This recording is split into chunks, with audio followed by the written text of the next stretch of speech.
Thank you so much for taking the time to sit with me. I really appreciate it. You're welcome. This is amazing. So we're in what is believed to be the first Guyanese-owned Cinnabon and Carvel. Before we get into the business of it all, I'd love to go back to the beginning.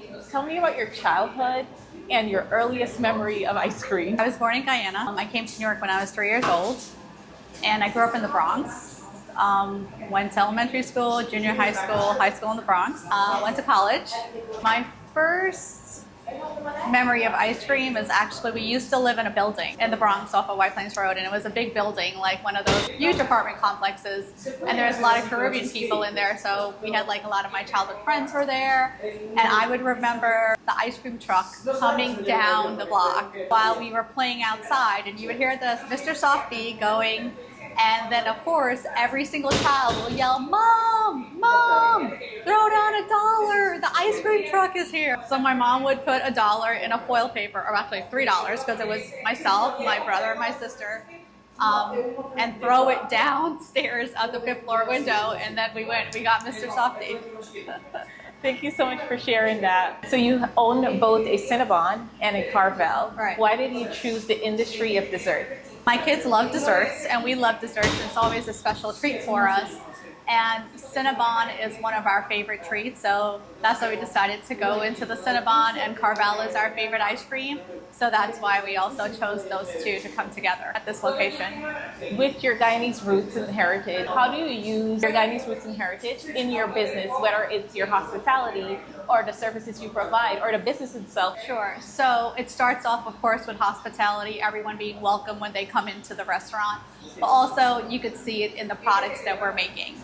Like, we're making a Guyana flag cake. We're taking a Guyana flag and putting it on the Carvel ice cream cake, which has never been done before.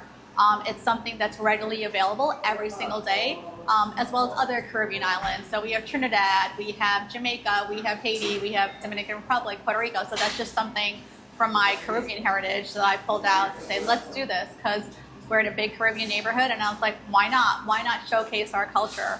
Also, we have cream soda float. So we had carnation milk with cream soda. That's like a really nice treat that I remember as a child. So I said, why don't we have cream soda with vanilla Carvel ice cream? And it's something that we put together, and it's absolutely delicious. So we've been quietly observing your social media, and we've noticed that a lot of what you do with your business is community rooted. You have face paint in here, you have steel pans come in.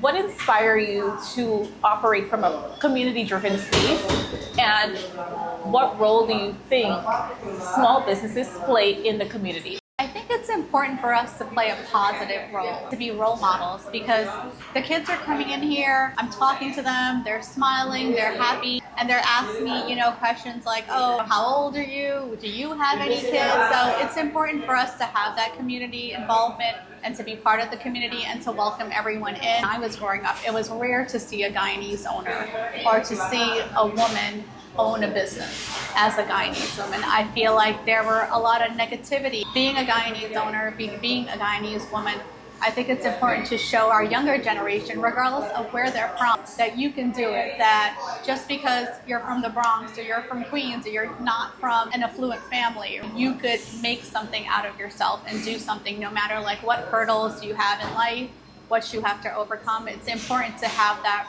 positive projection and do those positive things. Doing something for the community is something that I enjoy. I was PTA president at my kids' schools for 3 years. I really enjoy seeing smiles on kids' faces and making people happy. I guess it's just in my nature. Growing up in New York City, have any influence in you opening up the space to other Caribbean countries? Because your flags are of an array of countries, not just explicitly Guyanese.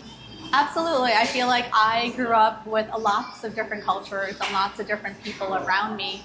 From all different sectors, from all different walks, even when I was in the corporate world. So it's important to represent everyone, right? We even have the American flag here. It's really important to represent everyone and to be inclusive, right? Because there was a time when I didn't feel inclusive in my life, or even in school, at work, or even when you go out to the store, you go out to the beaches, wherever it is. It's important to be inclusive and to include everyone. From speaking with you, what I'm hearing is that you've had to overcome things. Oh yeah. And so now you're creating a space intentionally What message do you have to young women or people who might not feel included in the spaces of which they might arrive? If you have a situation where you don't feel like you're being included, my main thing is that you don't have to be in that space. You can create your own space. I was just in an event that I didn't feel like I was included or I didn't feel comfortable. And it was an event that me and my family was looking forward to for a very long time. We prepped it, we got special outfits for it. But when we got there, I did not feel comfortable being there. So what did I do? We left. When you don't feel comfortable within yourself and you don't feel comfortable being yourself, it's okay to walk away from the situation. And then you know what you do? You create your own community, you create your own activity, you create your own events. Okay.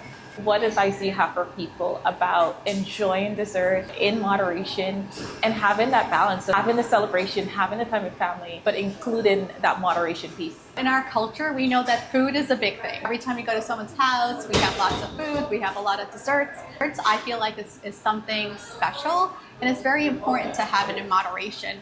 And also, if you're having desserts on a daily basis, don't forget to go for that walk, or park a little further away in the parking lot before you're walking, or do some exercising, or go play outside with the kids. Regardless of what you're eating, even like our culture, we're all big on rice, right? Rice, like that's our culture, and desserts. It's important just to always maintain a healthy lifestyle and eat things in moderation.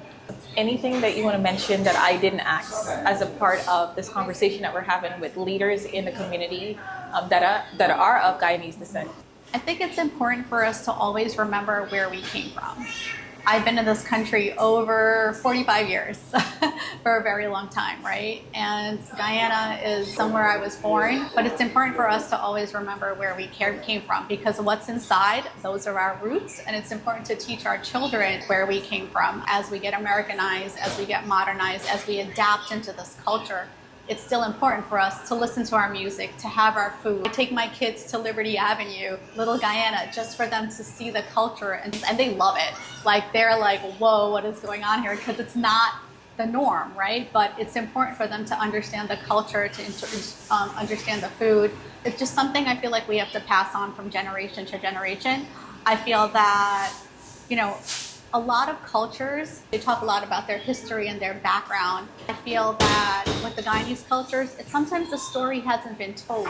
I feel like I needed to question my grandparents more, to talk about that history, to talk about what was it when they grew up here. Like my grandmother, I think mother, was on one of the boats to Guyana.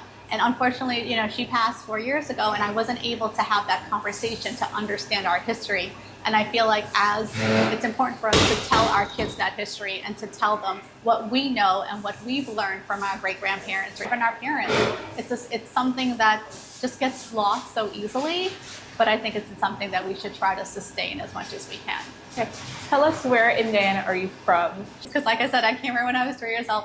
So I'm from Berbice, Berbice girl, and I'm from Kanji. Amazing. Well, thank you so very much for taking the time to sit with us today and to share your story. You're an inspiration, and it's been incredible to be here. Thank you so much for having me. Absolutely.